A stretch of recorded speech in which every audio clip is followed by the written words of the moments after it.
Kadama TV kuno kulanga kwa ennyonyi abaana b'e Jordan.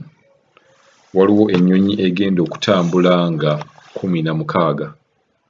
Nnaku z'omwezi 16 waliwo ennyonyi egenda okutambula eva e Jordan. Amman to Entebbe. Bakadama mwenna abafika luli mugezeeko okulaba nga mubuukinga ennyonyi eno nga bino byengenda obbasomera bye baagala. Byefaananyirizaako bulijjo bye batusaba naye ate essente zikyuseemu. So buli kadaama eyafikkira ow'e Jordan, bantu bangi nnyo aba Jordan abadde bancontactinga muga Jordan baddi, yeeno information gyengenda obbawa, ennyonyi etambula 16 guno omwezi. Ne bakadaama ab'e Oman nammwe ngenda kujja ne updates zammwe. Muntera nnyo okuncontactinga ku WhatsApp yange, naye mulina okumanya nti mbawa just information nange gye mbeera nfunye. So bwe mbeera sinnabawa information Kadama TV kitegeeza mba siinawo information. So omuntu kibeera kyeragisa n'obeera mugumiikiriza n'olinda Kadama TV information gy'oteekawo n'obeera nga yeyo gy'ogenda naye. Kye mbasuubiza nti buli information gye tunaafuna ng'ekwatagana ku nnyonyi nga ntuufu, kuba mugenda n'omutubuuza ebintu nga mulina bye mubiwulidde owalala naye nga si bituufu. Information yonna gye tufulumya wano tubeera nga tugirinako bwino ebeera ntuufu. Kakati tugenda ku information ey'e Jordan. Kati abaana b'e Jordan, ennyonyi yammwe eri prepared, mugenda kutambula nga 16, lujja kubeera ndowooza lwa kusatu. Nga bye bino Embassy byetegeeraganye ne kampani egenda okubeera ng'ebatwala. Kampani ebatwala nga bulijjo ya Al-Barak Silver Travel and Tourism, y'ebadde etwala abaana ba Jordan okuva bwe baatandika okugenda. Al-Barak Silver Travel and Tourism. Neeyongera okubagamba nti buli boosi bwo bw'abeera nga takukkiririzaamu nti waliwo ennyonyi ezitambula, kuba bangi abatugamba ennyo nti boosi yagambye tewali nnyonyi zitambula, akubire bano Abawarabu banne bamunnyonnyole nti ennyonyi gy'eri. Ennamba nazibawa dda ne branches wonna byonna nabibeera nga mbibateerako, naye tujja genda nga tuddamu ebintu ebiri important. Ennyonyi eno Embassy egamba mugenda kusasula jedi 495. Abantu be expecting okubeera ku nnyonyi bali 287.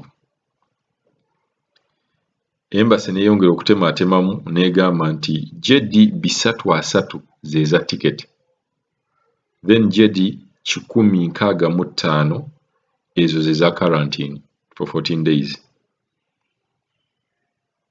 Quarantine zino bagamba ziri private nga zicoveringa breakfast, lunch ne dinner.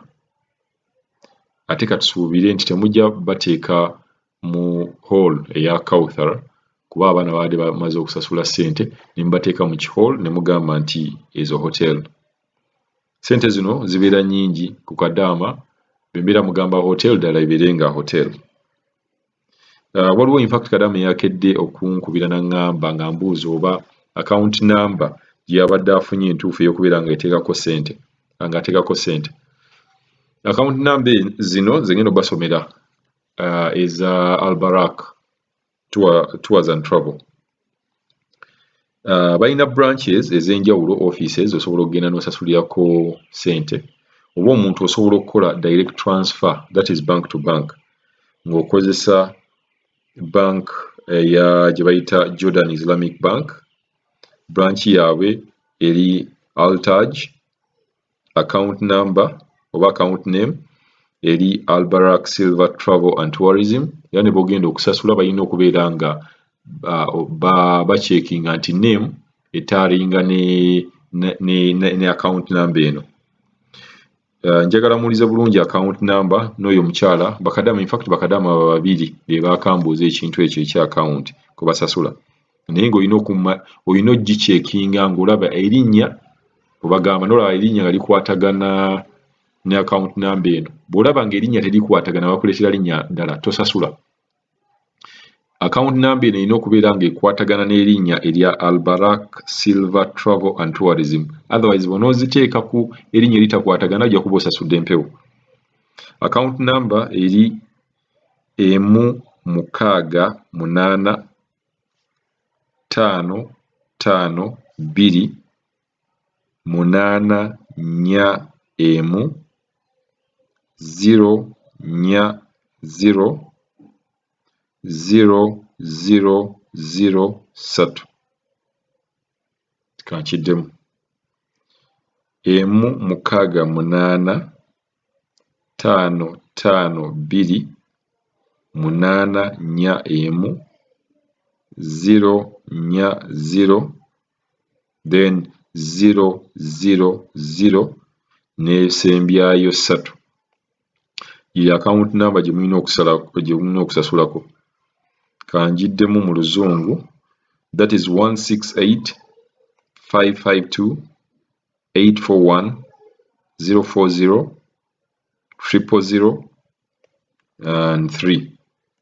1-6-8-5-2-8-4-1-0-0-0-0-3. Eyo account number omuntu kwe mubeera mulina okubeera nga musasulira. Bagamba nti okugenda ku nnyonyi eno olina okubeera ng'okoze COVID test, ng'olina certificate ekulaga nti oli mulamu.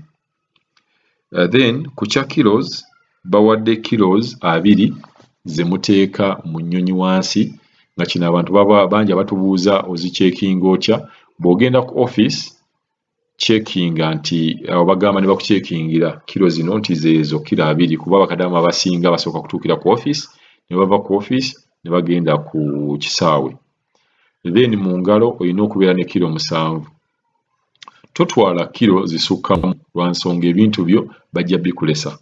Gezaako okulaba ng'oli kilo 2 wansi mu bag, then ne kilo 7 mu nsawo gy'oba okutte. Wabula ate akakodyo akalala ke nnyinza okubawa nti bw'oba olinamu akasente k'oyagala okugula ebintu, ng'olinamu kaŋŋambe nga bawala mwetera okubeera n'ensawo zammwe. Ensawo eno osobola okuteekamu obuntuntu obutonotono kuba yo tebagibala. Ensawo yo ey'omu ngalo nga gwe gy'okutte, handbag. Kati kino kibbaga kino kye baba kilo 7 kyo tekijja kubeera nga kikwatagana nakano akasawo ko ak'ekikyala.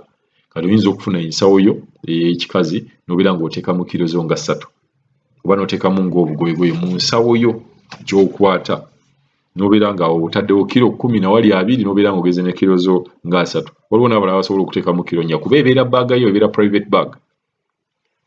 So bwe bato kye bagamba.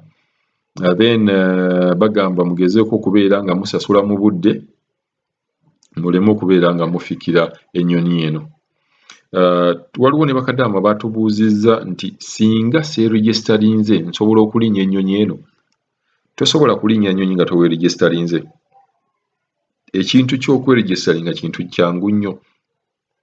Genda mu vidiyo zaffe twabalaga era bangi abatubuuzizza weeregisteringa otya. Bano evidiyo zino twazikola.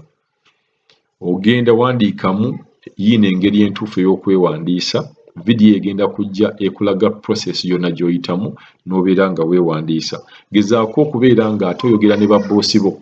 Bw'oyogera ne boosi wo mulage nti nno alina okubeera ng'asasula air ticket mu bulungi kuba contract eba yaggwako. Then COVID test nazo olina okubeera ng'ogikoze n'obeera ng'ogenda ku nnyonyi eno.